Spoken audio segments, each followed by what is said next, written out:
negara ini punya diri Rusia ya, pertama kali ada revolusi komunis itu zamannya Lenin itu 8 juta ya dalam revolusi komunis. Ganti Lenin, ganti Stalin namanya itu 7 juta dengan revolusi komunis ketika mereka merebut kekuasaan. Sementara di situ masalah kita kaum muslimin ya, dan juga beberapa kelompok agama yang lain itu masih ada sesuatu yang ditakuti kalau kita berbuat salah. Ya, kita mungkin tergoda berbuat maksiat, tergoda berbuat dolim, ya. Tapi sedolim-dolimnya orang yang masih mengakui adanya Tuhan, dia masih takut. Ya, di dunia mungkin dia aman, tapi di akhirat dia takut kalau besok dimasukkan ke dalam. Nah, hati-hati loh sama hati-hati loh dosa. Baru berdosa saja anak-anak itu sudah takut. Ya, jangan gitu dosa. Dosa itu apa? Kemaksiatan kepada Rob kita, kepada Allah. Itu anak-anak sudah takut. Begitu kita dewasa, ya mungkin kita berpuasa, kita punya kekayaan, tapi kita masih tahu juga. Kenapa? Kita tahu nanti kita mati. Setelah mati, kita akan mendekati Yaumul Hisab, hari perhitungan amal. Nanti amal kita akan dihitung Yaumul Hisab, dan nanti kejelekan amal kita bisa menjerumuskan kita ke dalam neraka. Dan neraka itu adalah siksaan yang kekal, dibakar, ya. Kemudian sembuh lagi, luka bakarnya bakar lagi, sembuh lagi, gitu lagi. Ya. Karena kita meyakini itu, maka minimal itu ada sebuah ketakutan bahwa kita takut diadab oleh Tuhan kita, diadab oleh Allah. Nah sekarang bagaimana dengan orang yang menafikan ibadah Tuhan? Tuhan itu begini saja. Tuhan itu bisa dipaham oleh pikiran manusia. Kalau pikiran kamu menghapus adanya Tuhan di pikiran, maka Tuhan tidak ada.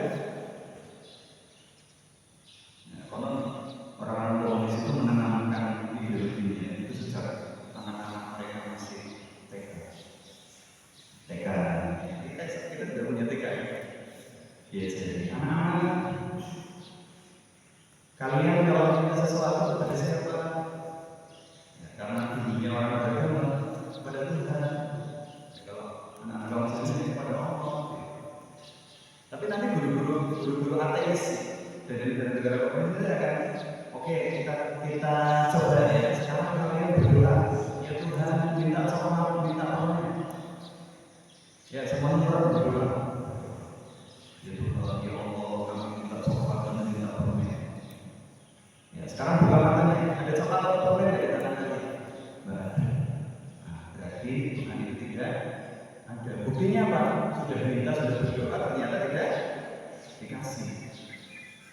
Ini percobaan pertama. Sekarang coba kalian ganti doanya.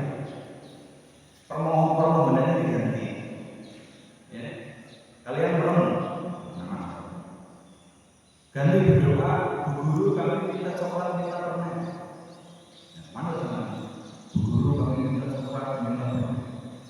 Habis itu gurunya memang sudah menyiapkan coklat dan permen jadi bisa satu-satu. Sekarang buka matanya. Ada coklat permen. Siapa yang kasih? Berarti daripada minta kepada Tuhan, ternyata tidak dikasih, mendingan minta kepada itu penanaman akidah yang sejak kecil itu anak itu biasa untuk benar bahwa ya tidak ada Tuhan kalau tidak langsung rasanya. Ya. Kemudian juga mereka menggunakan aneka rasio pemikiran untuk mempengaruhi manusia bahwa Tuhan itu Tuhan bisa dilihat juga. Siapa yang pernah lihat Tuhan? Allah pernah kalian lihat para santri? Kalian beribadah kepada Allah pernah lihat Allah tidak? Belum. Allah pernah kita dengar nggak suaranya Allah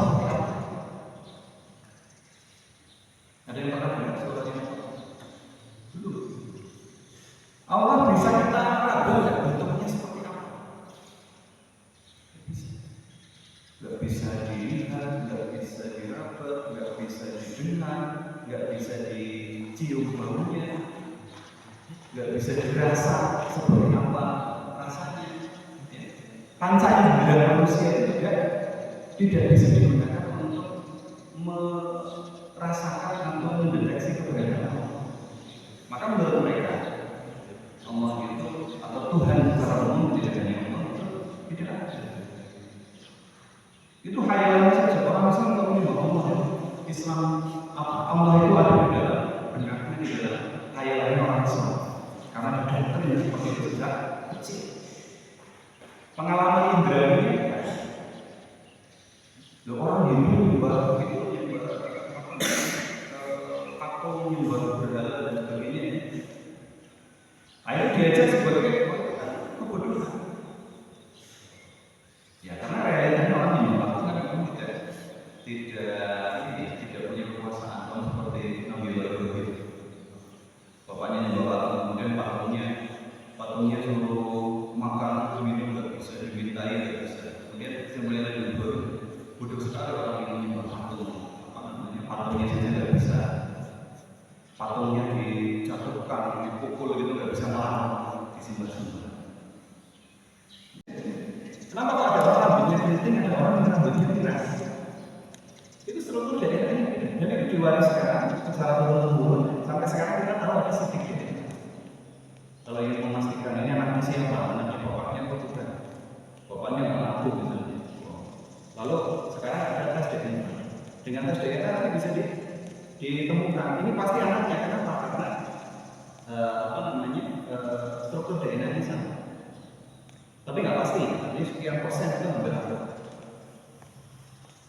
Nah, dari struktur DNA saja itu para ahli ateis yang ahli kedokteran mereka bilang ya ternyata ada sesuatu yang mengatur. Padahal DNA kelihatan. DNA itu nggak kelihatan juga dengan mikroskop elektron yang besarnya sampai 10.000 kali. Tapi ada keteraturan.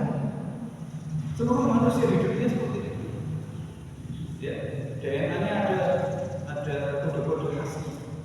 Mereka melihat ini kalau terjadi dengan sendiri, gerundung sendiri, itu nggak mungkin. Pasti ada yang mengaku. Dan itu yang ditanyakan apakah itu terjadi dengan sendirinya? Kita tidak. Terus kalau ditanya apakah ini kalian bikin sendiri? Ternyata manusia tidak bisa menciptakan DNA. Paling banter hari ini cloning atau apa itu manusia mencoba untuk mengcopy kode DNA. Gak bisa menciptakan. Ya. Artinya dari surat At-Tur ayat 35 sampai 36 ini sebenarnya teori-teori tentang tadi penciptaan makhluk dan sebagainya itu terbantahkan. Dan kemudian Allah menegaskan bahwa kalau bukan karena diciptakan oleh Allah, maka sebenarnya penciptaan itu tidak mungkin. Manusia tidak mungkin menciptakan dirinya sendiri. Alam tidak terjadi dengan sendiri. Karena begitu teratur sesuatu yang kebetulan atau kejadian itu kan nggak bisa tanpa rekayasa dan keteraturan. Tiba-tiba ada ada masjid seperti ini, sebagus ini, ada tulisannya, ada kipas anginnya. Apa kipas angin, genteng, plafon, keramik ini terbang sendiri, kemudian menyusun sendiri? Mungkin ya? Kok ada masjid seperti ini, kita datang ke masjid bagus, ada kipas anginnya, ada keramiknya, ada gentengnya. Apakah yang terjadi genteng, keramik, kipas angin itu terbang sendiri, kemudian menata sendiri? Pasti ada yang menata, ada yang menyusun, ada tukang yang membuat. Apakah manusia, pohon, gunung, dunia ini, awan, matahari itu bisa tersusun sendiri dan kemudian saling menyesuaikan diri sendiri? Tidak. Kita lihat, kita naik motor, ya kalau tidak tertata, tidak teratur dengan aturan lalu lintas saja gampang santai dan gampang nabrak. Apalagi dunia yang serumit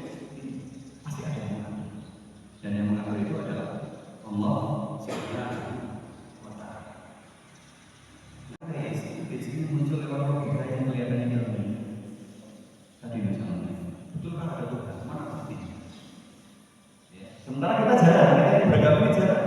Kalau kamu bilang nggak ada Tuhan, mana buktinya? Kita jarang bertanya balik, kita dari terus bingung sendiri. Santri lanjut kuliah di universitas diberi pertanyaan kritis oleh dosen atau teman, baca bukunya Karl Marx yang mempertanyakan keberadaan Tuhan. Goyah iman, goncang keyakinan. Sementara ya lagi-lagi saya ulang lagi, kebiasaan kita di Indonesia, santri itu memang berusaha menghafal Al-Quran, tetapi jarang menghayati isinya. Maka yang terjadi, ini hafal Al-Quran sudah hafal sekian juz, tetapi dia masih baru kayak beo. Tahu beo ya? Beo itu bisa menirukan suara, tapi beo tahu nggak kalimat yang dia bilang? Nggak tahu. Maka pesan saya kepada santri supaya nanti kalian kuat dari goncangan ateisme. Di sosmed sekarang banyak yang mengajak untuk berpikir seperti itu. Maka kita perkuat dengan memahami Al-Quran, memahami Sunnah, ya, dengan memahami dengan dulu para ulama sudah biasa berdebat dengan kaum ateis dan mereka bisa mematahkan argumen. Pelajari baca kisahnya Imam Abu Hanifah, Al-Ghazali, Ibnu Taimiyah dan yang lain-lain yang mematahkan argumen kaum ateis. Dan nanti umat menunggu antum sebagai para dai yang akan mematahkan argumen ateis. Baik, ini lebih panjang dari biasanya karena temanya juga agak serius, ya. Tapi mudah-mudahan ini membuka mata kita bahwa ateisme itu berbahaya. Tapi Islam sebagai agama yang sempurna punya jawaban terhadap teori-teori ateisme itu, dan mudah-mudahan kita kalau ini berdoa banyak dan semakin berat. Itu saja, mohon maaf segala kesalahan bila kita berbuat hidayah. Assalamualaikum warahmatullahi wabarakatuh.